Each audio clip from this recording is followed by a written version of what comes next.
Why, hello, Age of Nations fans. This is the first Featurette. I'm series creator and producer Daniel Quick, and I'm joined by one of the co-executive producers. What's your name again? DarkCloud, DC. I go by aliases. Oh, you go by more than one. That's good to know. Well, considering in the series I go by several. That's true. Yes, I do the voicing for, I'm Tycoon, who sort of disappeared at the end of the back, the merchant. I did the voice for Jason, did the voice for Calden, and Terwakaman, who is actually pretty prominently featured in this featurette.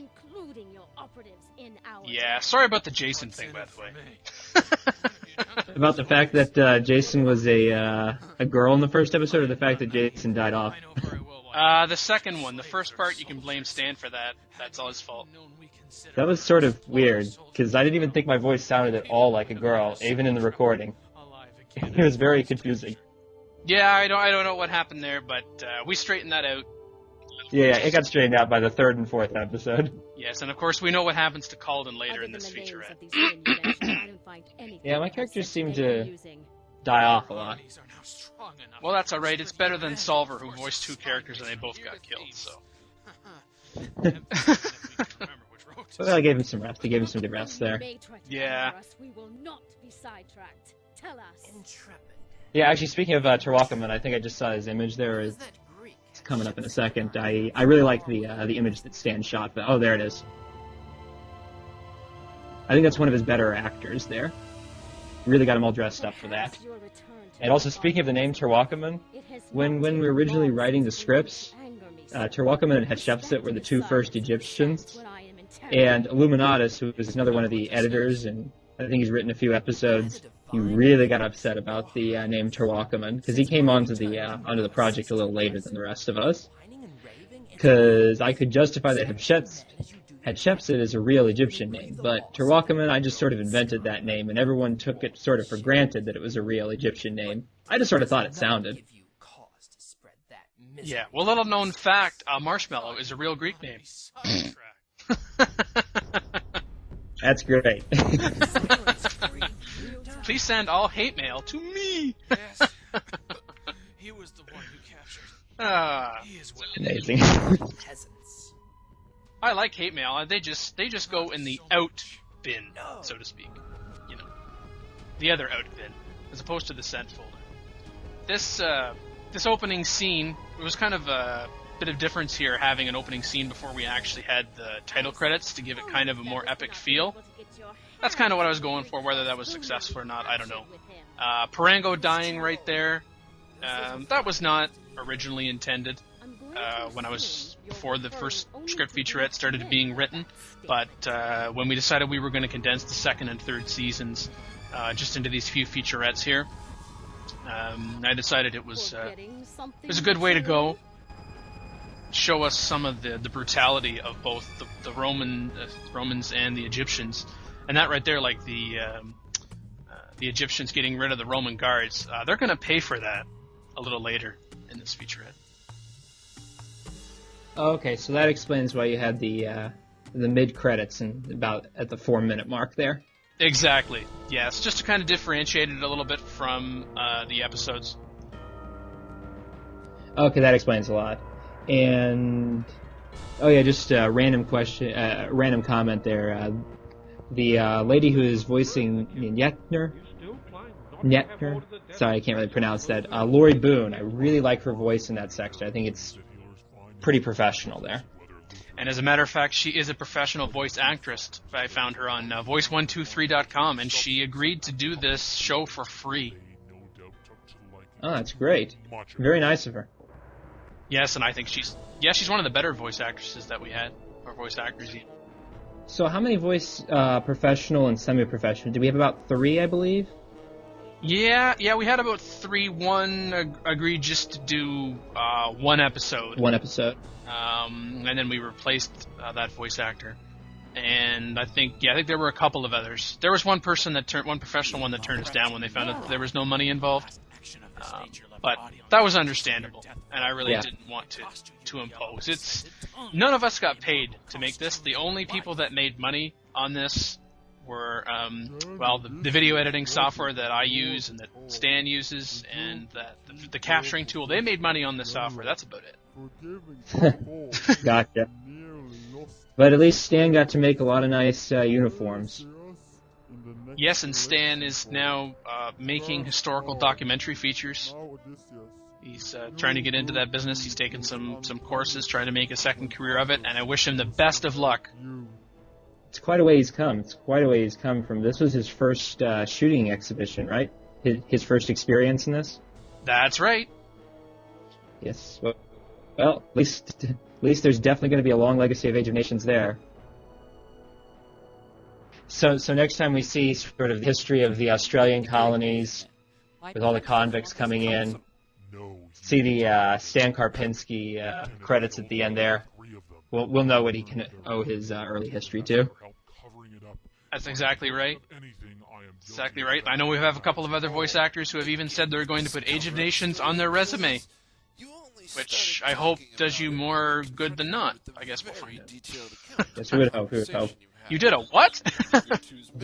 well, there's not too many people who get involved in these machinimas, so they probably wouldn't check. But, I mean, if they listen to the voice of the actors themselves, they definitely would appreciate it, even if they don't understand the game. That's true, right. Rise of Nations, that we've said it in here, and other than the live actors, of course, that's separate from the in-game environment. So we've gone over to Ford to give us the facial expressions. Yes, Rise of Nations was perhaps not the best to do a machinima in, but it works. It works. It would just be better if we could zoom in better. I really love what Stan did with some of the actual actors. I love Achilles with his tattoos there. He definitely picked the right guy for Achilles. Yeah, and that's the thing. A lot of those actors were filmed just saying random things before they were even assigned a particular character that they would play. So that worked out very well. Yes, and Heracles, the guy who does the voice for Heracles, is perfect, and I always love the actual actor for Heracles too. And let's see. Oh yeah, we're between minutes 7 and 10 in this episode. It really comes off like a drama soap opera for all those who watching. It's like daytime TV in this section. And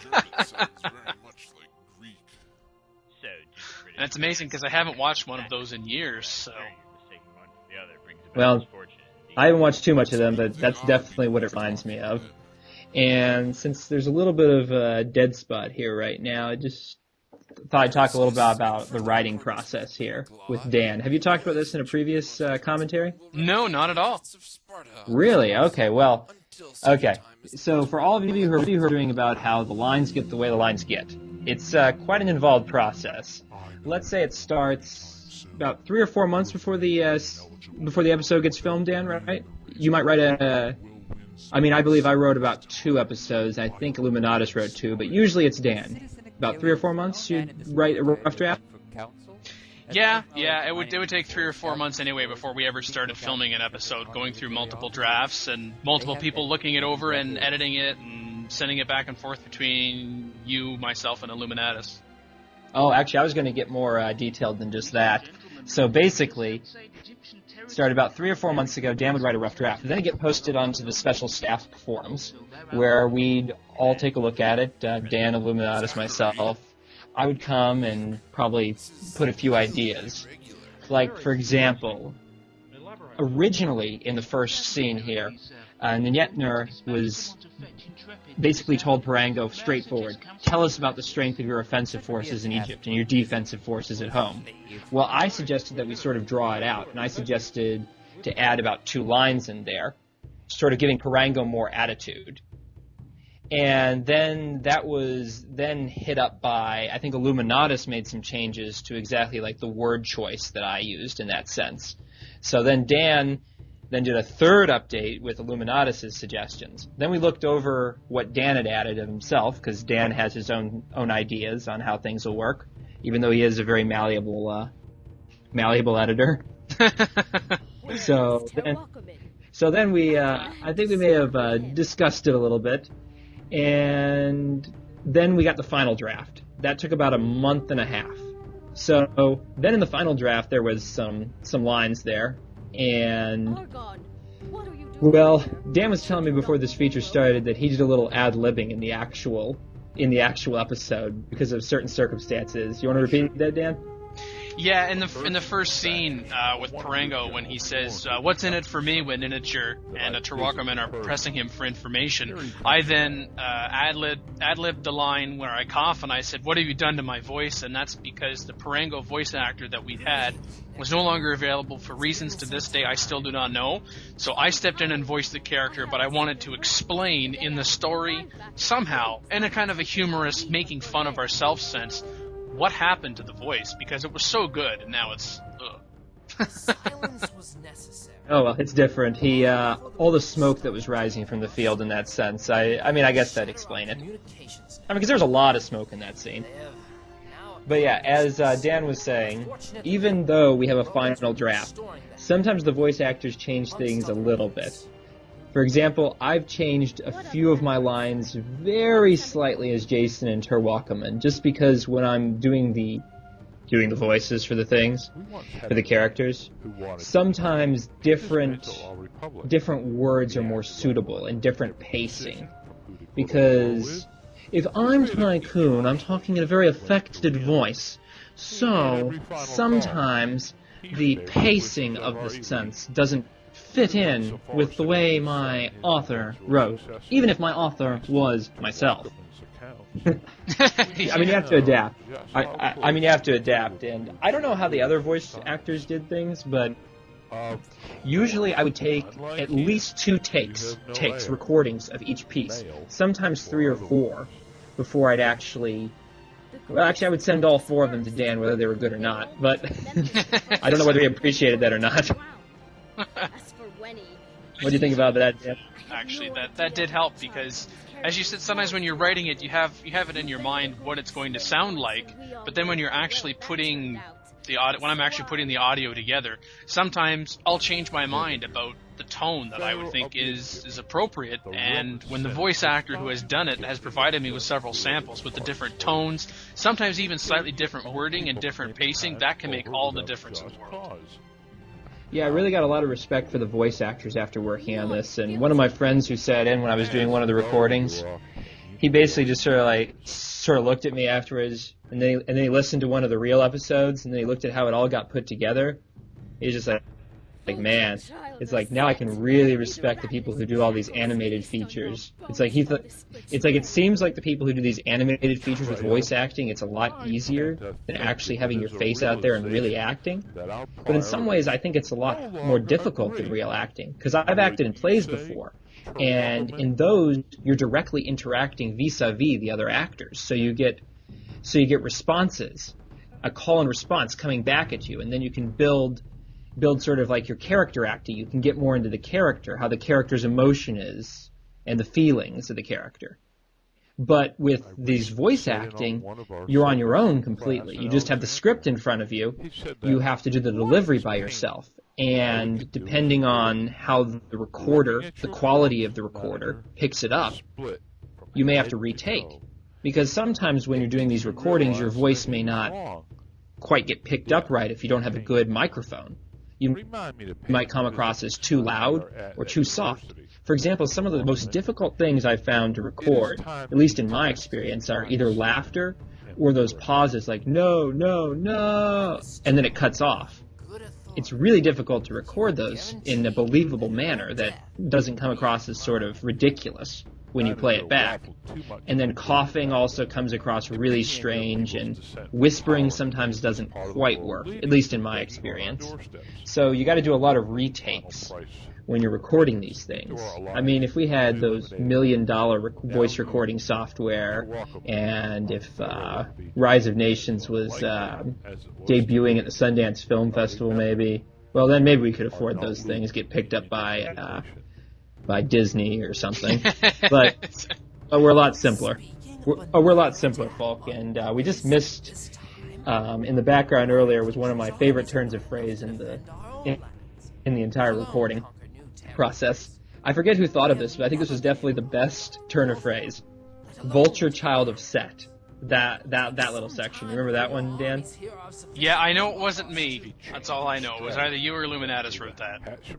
Okay, I forget who wrote that one, but that was hilarious. And like you were saying with the voice acting, with the quality of the microphone, that's part of it. But also, as you said, you're recording your lines by yourself. You don't have the benefit of the other actors at the same time, so you're trying to imagine how someone else is going to record their lines, which is why, as an editor, it's great for me if there are multiple lines for me to play with. I mean, when it comes to my characters, it's very easy for me in the recording process to say, okay, I need to substitute what I recorded because of this reason or that reason, because people will then send their audio clips to me like DarkCloud will, and then I'll put them into the sound, and then I'll send it off to Stan, and it's from my sound recording, my editing of the audio, that he films the audio to film it and then to try to match the audio. I don't even think we ever would have gotten one episode done. I don't know.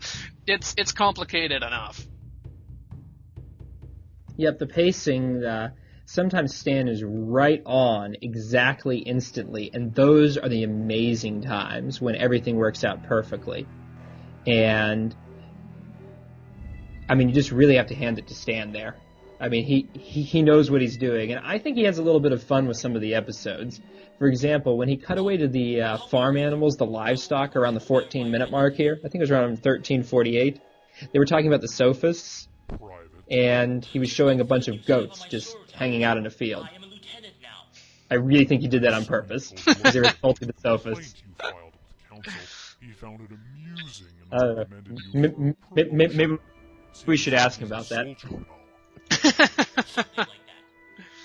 And as far as sounds go, we always wanted to incorporate, and I think this is something we would have tried to do in a season 2 or 3, is to try to incorporate Rise of Nations sounds, especially when you get into the battles. It's nice to have the music, and that music itself is from Rise of Nations, but that music is actually from me in the audio editing. That the sound you hear the music from the in-game, that's not from when Stan's actually filming / playing the game. And I've got to believe that after Stan filmed this, or while he was filming this, he was actually playing the game too. He wasn't just following the script. I know he was using this as an excuse to play the game, but that's okay. That's okay. He had a hard job. Yeah, originally it was taking him 2 to 6 hours to film the first one. Thankfully, he sped things up, I think, to about an hour and a half. Was that true, or was it more? It was more than that. I think the first episode was like 15 to 20 hours. 15 to 20. Yeah. Okay. But it eventually got down to a couple, so it wasn't quite so bad. And another thing, just on the characters, you mentioned Tycoon. We will see Tycoon again. I think it's, again, we talked about the series only being the second or third featurettes, just because of the response to the series rather than doing a second and a third season. And then the Microsoft game usage rules that came out in August of 2007 really restrict what you can do without a license. And, there was a really incredible discussion in our forums about this, and I wish there had been that kind of passion behind the content of the series itself. But it was nice to see anyway. We had a lot of people saying, oh, just go for it, just go for it. Well, we'd rather not. That'd probably not be the best of ideas. No, we want to stay on the good side of both Big Huge Games, which develops this game, and Microsoft, which publishes this game. For example, if there was a Rise of Nations 2 that came out, perhaps we would have another Machinima. Who knows? That's a suggestion out there, Microsoft Big Huge. Take it or leave it. So you watch it. They at least watched the first few episodes, the first 6 or 7 at the very least. Yes, they did on the company's intranet. They even made it available. So there you go. Oh, and as I mentioned on the forums, we almost had more viewers than Bud TV online. Yeah, that's true. Yes, that was very surprising. And I do want to give just a quick shout out to Eric Warhammer, who was the first person to register an account on Apolton's forums just to let us know how much he was enjoying the series, and I know he was really looking forward to future episodes and the second and third featurettes to be produced properly, but we still don't want to leave people hanging as far as the storylines go, so we will be releasing, or perhaps maybe we'll have released, depending upon when you hear this commentary, the scripts for the second and third featurette, but they're not quite ready yet, but they will be. One comment about the scripts, Dan. Yeah. I'm just wondering this. Why is there so much drug use in this series and substance abuse? For example, I was just trying to get my head around this because I was watching this, I started remembering. I was like, okay, so Spice...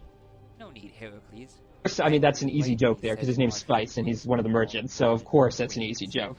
But then Luther and Maven were put under by the opiates or whatever. I don't know what the heck that was. And then some other people got assassinated. I think there's at least 5 or 6 people with these weird mushrooms. I remember. Where did that come from, Dan? I'm just wondering. Because I was really baffled by that. I can't honestly remember. I think it started with Spice, because you said that the play on the joke there, and we're trying to find a way, at least I was in part thinking about social commentary and that trying to relate even to today. Oh yeah, I remember I stuck that in with Lookout. Yeah, I remember I was responsible at least for the Lookout stuff. Okay, I mean, go on. I just remembered all the Lookout stuff that was my fault. The rest is Dan's, guys. Okay, go on. Well, even the issue about, like, Calden's suicide was actually part social commentary and part reality, because you were unavailable to voice Calden at the time the audio was being produced. And so, although that wasn't the reason for the suicide, but that was the reason why he had no lines. And because Calden had attacked Odysseus, we saw at the end of episode 114, and March had commented that, you got your tongue cut out because of that. And that was the reason why. That was his punishment, ultimately, is because you weren't available, DC, to voice the character. But then the suicide part was the internal turmoil that we found with Calden because of finding out that he had Egyptian heritage, but he's Greek, raised Greek, and the Greeks are at war with the Egyptians, and feeling very, I think it's reflective of the fact that he was quite regretful that he went after Odysseus the way that he did. Such a large body count for this series, Dan. In episodes 101 to 109, the only characters that were ever killed off were just essentially extras, if you think in the traditional term of it. But then in episode 110, Jason dies, and so do Luther and Maven, which was not the intention at all. But I think ultimately with Age of Nations, even if it isn't rediscovered, I'm happy with what we did. And I hope you are as well. I mean, it's kind of like, I guess that's why we stuck with it. Yeah, I'm definitely happy with it. Try to make the stories deep but not too deep, so that if you only came across the series halfway through, you weren't totally lost. You wouldn't appreciate it on the same level, I don't think, as if you'd watched the first few, but could still enjoy it. Well, thank you very much for your time. Yes, thank you very much. Enjoyed working with you. And you too.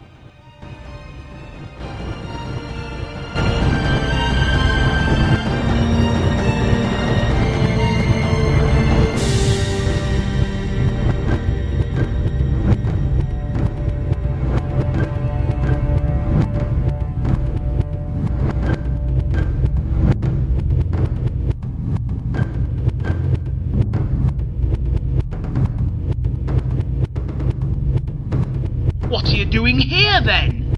We came here to warn you about Yorek.